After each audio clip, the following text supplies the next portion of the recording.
bienvenidos a una nueva emisión de Rincón Audiovisual, un espacio que dedicamos cada semana a conocer realizadores, técnicas de creación y tips audiovisuales. Hoy tenemos un programón, porque vamos a adentrarnos de lleno en el cine canábico y su evolución a través del tiempo. Por otro lado, contaremos con la presencia de Federico Carrizo, realizador audiovisual y fotógrafo de la provincia de La Rioja, especializado en fotografía de paisajes y documentales. Ahora sí, sin más vueltas, comencemos. Hoy nos vamos a sumergir en un viaje por los orígenes del cine canábico y esto comienza en las décadas de 1930 y 1940. El cannabis en ese momento era retratado como una droga demoníaca, capaz de llevar a la locura y la violencia. Películas de propaganda antidrogas lo vinculan con crímenes y desastres. Grandes éxitos de ese momento incluyen films como El tabaco negro del diablo o Reefer Madness, que tenían un trasfondo muy prohibicionista. Este efecto en la cultura popular influyó de forma negativa en la legislación de múltiples países, lo que generó un estigma social bastante profundo, dificultando cualquier representación más realista o compleja. Avanzando en el tiempo, nos vamos adentrando en el nuevo enfoque, ya más desestructurado y no tan dramático como sus inicios. Las películas se volvieron más cómicas y ya se aportaba otra visión más amplia de los efectos del consumo de cannabis. En las décadas de 1960 y 1970, con el auge de la contracultura y la llegada de grupos sociales más revolucionarios, la marihuana se asoció con la libertad, la creatividad y la rebelión. Aunque el humor a menudo era estereotipado, estas películas iniciaron un proceso de desestigmatización, presentando a los consumidores de cannabis como personas comunes y corrientes. La dupla cómica de Cheech y Chong popularizó el humor basado en el cannabis, creando un nuevo género cinematográfico y normalizando en cierta medida su consumo. Y así llegamos a un cambio de tono, entramos en la madurez y la diversidad de las nuevas perspectivas. En las décadas de 1990 y 2000, el cine canábico se volvió mucho más sofisticado, abordando temas sociales, políticos y sobre todo medicinales, relacionados siempre de manera directa o indirecta con la legalización y la despenalización. Los directores comenzaron a exponer los beneficios en el consumo del cannabis en la salud. Documentales como Super High Me exploraron los efectos del consumo a largo plazo y cuestionaron las políticas prohibicionistas que se venían proclamando desde hacía muchas décadas. En lo que respecta a la ficción, películas como Pineapple Express combinaron comedia y acción, presentando el cannabis como un elemento más de la cultura popular. A medida que seguimos avanzando en el tiempo, la comunicación se comienza a volver más realista y sincera. Con la llegada de la era digital y la normalización en el consumo, se abrió un abanico de posibilidades comunicativas. En las décadas de 2010 y 2020 llegó la creciente aceptación social del cannabis, resultado de la legalización en varios países. Esto fue un antes y un después porque generó un boom en las producciones audiovisuales y esto claramente se reflejó en el cine. Pero no nos quedemos solo en el cine. Las plataformas de streaming con series y películas con temática canábica encuentran un público más amplio gracias a plataformas como Netflix y HBO. Existen múltiples plataformas que ofrecen diversidad de representaciones y esto es lo que hace que sea más rico aún el contenido. El cine canábico ya no se limita al humor o a la contracultura, sino que empezó a abarcar nuevos géneros como el drama, la ciencia ficción y el romance. Películas como Blondie o Pisa, Birra y Faso muestran realidades muy diversas, pero ambas con un trasfondo similar en lo que respecta al consumo y su accesibilidad.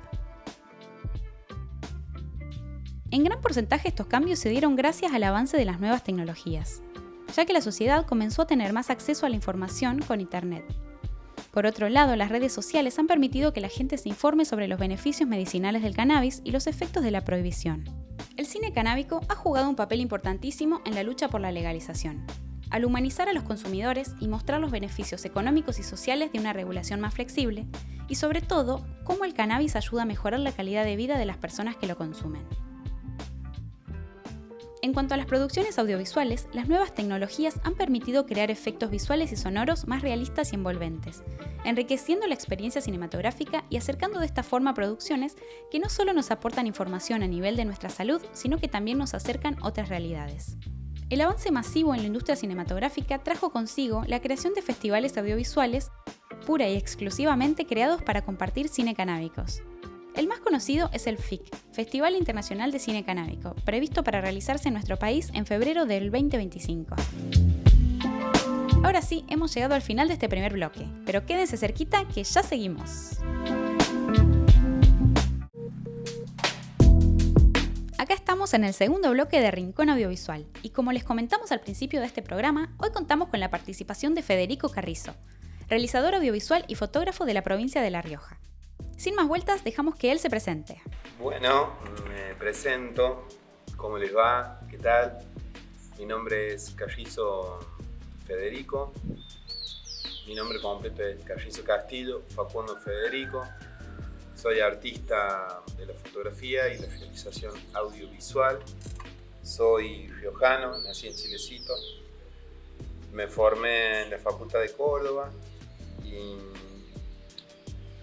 acá estamos con mis obras en uno de los lugares más hermosos que existen para mí, que es Miranda.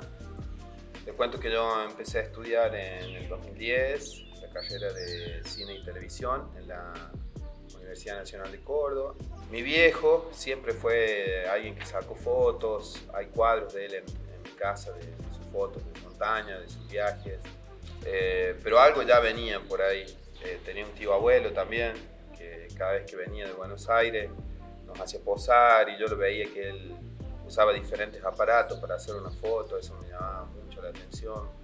Y bueno, cuando estuve en la facultad, en un modo estudiante muy intenso, en nuestra facultad, como en la gran mayoría de las facultades, en los pasillos, en el aula virtual, se dejan anuncios de todo tipo, ¿no? Y la mayoría de los anuncios que a mí me interesaban tenían que ver con pedidos de ayuda o de asistencias de las personas que ya habían cursado la carrera y estaban en etapas de tesis, en etapas de trabajo finales, de realizaciones.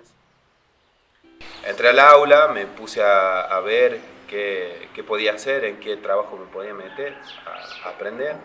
Y había una realización de un trabajo de tesis, de una película que era toda filmada en un solo lugar, porque era un stop motion. Y yo nunca había visto eso. Le escribí a los chicos, me acerqué a charlar con ellos, me contaron cómo era y dije que sí. Y fueron un poquito más de 10 días muy intensos, donde hice asistencia de luz y asistencia de técnica ahí para mover los personajes del stop motion, ¿no? Y algo que yo no lo había visto y no tenía ni idea de cómo se hacía. Y ahí me di cuenta quizás de todo el trabajo que lleva atrás una realización, ¿no? De cualquier tipo y sobre todo de ese modo que es muy intenso, hay que estar absolutamente en todos los detalles. Y a mí eso me había encantado. Trabajé en un videoclub donde ahí ya me entró el cine del todo. Siempre me gustó ver películas, documentales. Siempre fue algo que me llamó mucho la atención de saber cómo. Entonces yo ya tenía de alguna manera lo que sería el ejercicio del trabajo, ¿no? De cumplir horario, de ser responsable, de poder hacer desde mi lugar algo para que funcione en conjunto, ¿no? Con un fin determinado. Y bueno, cuando descubrí eso y volví el semestre, tenía otra energía, tenía otra forma ya de ver la carrera, tenía muchas ganas de hacer lo mío y así fue creciendo. Ya después con el tiempo y el estudio en la facu, llegaron mis cámaras. Entonces, cuando tenía que hacer grupos para trabajar, por ahí hacía grupos con alguna que otra persona de mi edad, un poco más joven, pero me llamó la atención que había gente adulta en la carrera.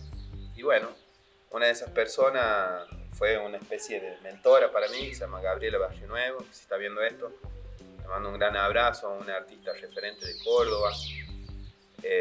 Decidí hacer grupo con ella, me encantó, ella profe de plástica. Después con el tiempo armó su galería de arte en la cual, ya les voy a contar más adelante, yo trabajé. Y ahí fue como de alguna manera yo, viendo todo el movimiento y pudiendo participar de manera realizativa en montajes de obra, montajes de iluminación, empezar a entrar a los museos, empezar a ver el movimiento artístico de Córdoba en general, me fue de alguna manera perfilando mi forma para que yo me anime a llegar a esto, ¿no? A mis obras. Fede, nos gustaría saber, ¿de qué manera tus experiencias en la creación de videos publicitarios y documentales influyen en tu enfoque hacia la fotografía fija? Siempre voy a elegir uno en un lugar en el que uno es responsable, pero también hay que ser humilde, sobre todo con el conocimiento y la experiencia. La cámara y el cine son una combinación que personalmente yo la veo como algo que te forma para la vida, porque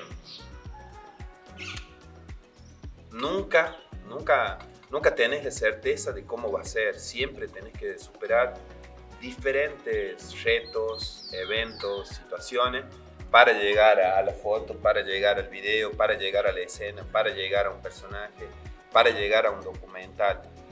Uno puede tener una idea y en el medio del camino van pasando infinita cantidad de cosas que a veces no tienen nada que ver y las tenés que saber resolver con diálogo, con ideas sencillas, rápidas, fáciles de aplicar.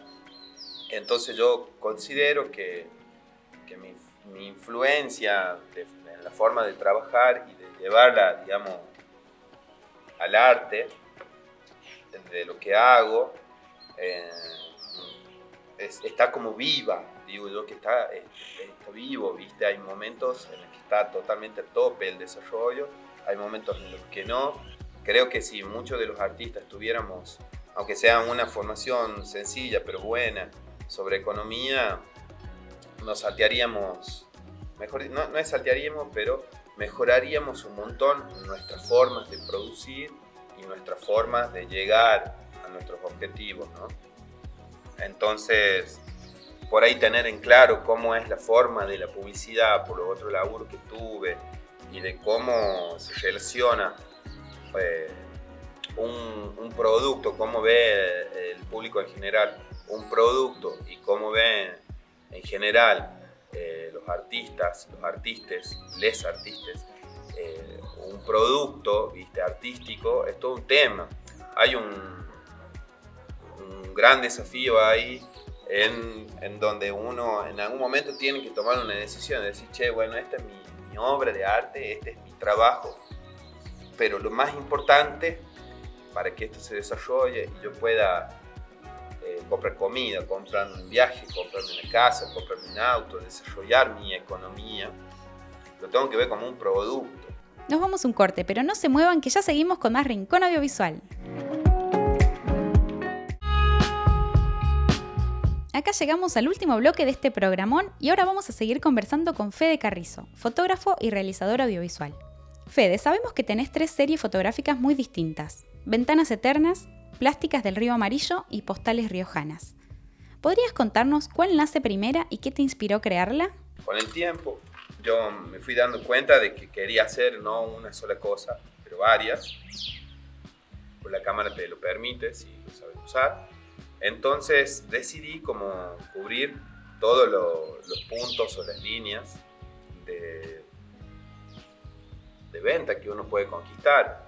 Entonces la primera obra, que fue lo primero que yo empecé a bajar, ¿no? de mi cabeza a algo material, no fue fácil, no fue sencillo, fueron cosas que se fueron dando como cuando uno sale de viaje y más o menos tiene una idea del viaje, pero no sabes, ¿viste? Lo que te va a pasar, no sabes con qué te vas a encontrar, cuáles van a ser los retos, dónde te vas a quedar trabado, dónde vas a fluir. Entonces uno se entrega, como quien dice, al destino, al universo y bueno, cuando estás en ese camino, todas las cosas que te tienen que pasar son para vos y ahí es donde se terminaron de forjar muchas cosas. Mi primera obra se llama Ventanas Eternas, y todas me gustaban. ¿Cómo hacía para elegir del total o del montón algo que represente y que yo pueda dejarlo en un museo, que yo lo pueda exhibir, que lo pueda mostrar y que sobre todo que a alguien le pueda gustar y comprármelo?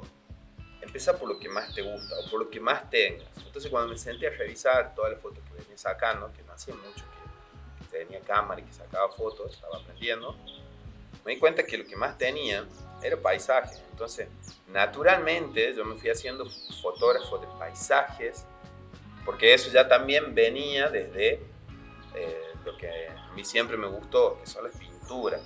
En el concepto de la cámara de pintar con luz o de dibujar con luz, uno de los conceptos que significa no hacer fotografía, yo me quedé encantado con eso. Entonces cuando me estaba pensando y cuando ya me estaba empezando a animar a hacer muestras, dije, voy a empezar por el paisaje. Bueno, punto 1. Y después faltaba el nombre, cómo, qué tipo de fotos, qué formato, qué material usar, cómo enmarcarlo, de dónde sacar dinero para hacer eso, cómo recuperarlo después.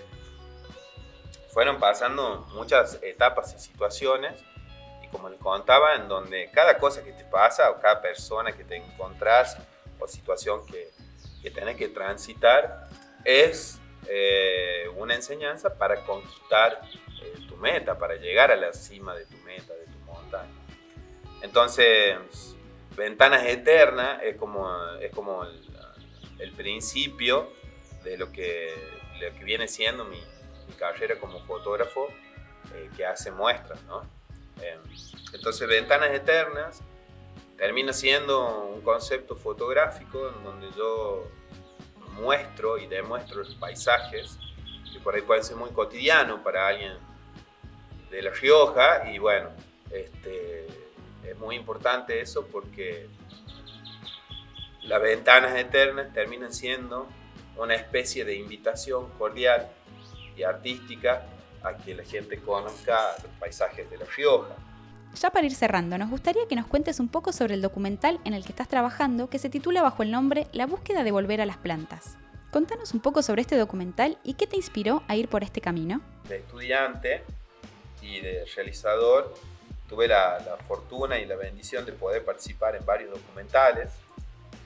En el proceso que tuve como persona y como artista estos años, me fui dando cuenta de que yo sí puedo conquistar ese lugar de ser un realizador. Es mi máxima, digamos, es el camino donde todos los días me duermo y el camino donde todos los días me despierto pensando, voy hacia eso, voy a dirigir mis películas, las voy a poder filmar, las voy a poder realizar. Y llegado el momento, después de hacer varios documentales, de participar como realizador, tomé una decisión de algo de que a mí me venía haciendo muy bien y de que para mí la mayoría de las personas debería conocer. Estoy hablando del cannabis, de la marihuana, como se dice, la planta sagrada, en donde estaba, sobre todo en la facultad, en algunas fiestas, en algunas reuniones, siempre había marihuana. Y al estar prohibida, al ser algo tabú, y que yo veía que hacía bien, no me cerraban los conceptos. Ahí es cuando yo llego al cannabis. Me acuerdo, siempre tenía la duda de saber qué es, hasta que un día probé y me hizo muy bien. Me dejó la mente en una especie de serenidad. Y yo sentí que conecté un montón con mí mismo y con un montón de cosas que son importantes hasta el día de hoy, ¿no? Y ahí donde empecé a darle más piola a esto, y bueno, con los años que fueron pasando, me fui dando cuenta de lo importante. Y este último proyecto, ¿no? que estoy desarrollando ya hace varios años, fui a muchas marchas de todo tipo, y en las marchas conoces personas, conoces gente que no solo fuma el cannabis para sentirse bien, sino empezás a darte cuenta el gran valor medicinal que tiene cuando conoces la historia de Mamá Cultiva, de Valeria Salich, cuando conoces historias de mamá, de papás que tienen problemas de salud con sus hijos o con algún familiar, y que la única medicina que funciona y que no genera una deuda gigantesca todos los meses, es quizás cultivar tu propia medicina, desarrollarla y hacerla. Lo he visto personalmente cómo eso funciona. Y de ahí yo me di cuenta de que las plantas siempre han estado cerca. O sea, yo les contaba que mis abuelos, gran parte de mi familia, es del campo, ha vivido en el campo, viene del campo, de los cerros. Y nosotros cuando éramos chiquitos, mi viejo antes de darnos una pastilla nos hacía un yuyo, nos hacía un té, mi abuela lo mismo. Pero eso no tuvo valor en mí hasta que me di cuenta de que todas las plantas tienen mucha información y de que hay una decisión política y económica que hace que nos desconectemos de esa información, por supuesto, para estar todo el tiempo comprando otro tipo de medicamentos, ¿no? Entonces, volver a las plantas tiene que ver con algo que me pasó a mí, que hizo que el cannabis haya hecho que reflexione sobre eso, ¿no? Porque ya ahí se me cayó, ¿no? El título es volver a las plantas. Y me sentí bien con eso porque que es lo que yo quiero conquistar con este documental sobre el impacto que tienen todas las otras plantas, ¿no? Por eso creo que nuestra sociedad, en esta altura de la vida y sobre todo después de la pandemia, creo que algo fundamental en nuestras vidas es nuestra salud, y si uno vuelve a las plantas de manera amable, respetuosa, creo que puede sanarse, ¿no? He visto, conozco casos, no son cosas como aisladas o muy difíciles de encontrar. Entonces, el concepto que yo quiero trasladar en volver a las plantas tiene que ver con una cámara que va a ser de espectador, en donde se va encontrando con diferentes personas profesionales y no profesionales, y que son del palo de cannabis y que no son del palo de cannabis, pero que algún tipo de contacto, de experiencia han tenido con la planta, y que cuenten lo que les pasó. Yo creo que ahí está la magia. Bueno, llegamos al final de nuestro queridísimo Rincón Audiovisual. Muchas gracias, Fede, por tomarte el tiempo para compartir con nosotros tus experiencias y conocimientos. Muchas gracias a todos ustedes por acompañarnos una vez más del otro lado de la pantalla. Ahora sí, nos despedimos y nos vemos la semana que viene en una nueva emisión de Rincón Audiovisual. ¡Chau, chau!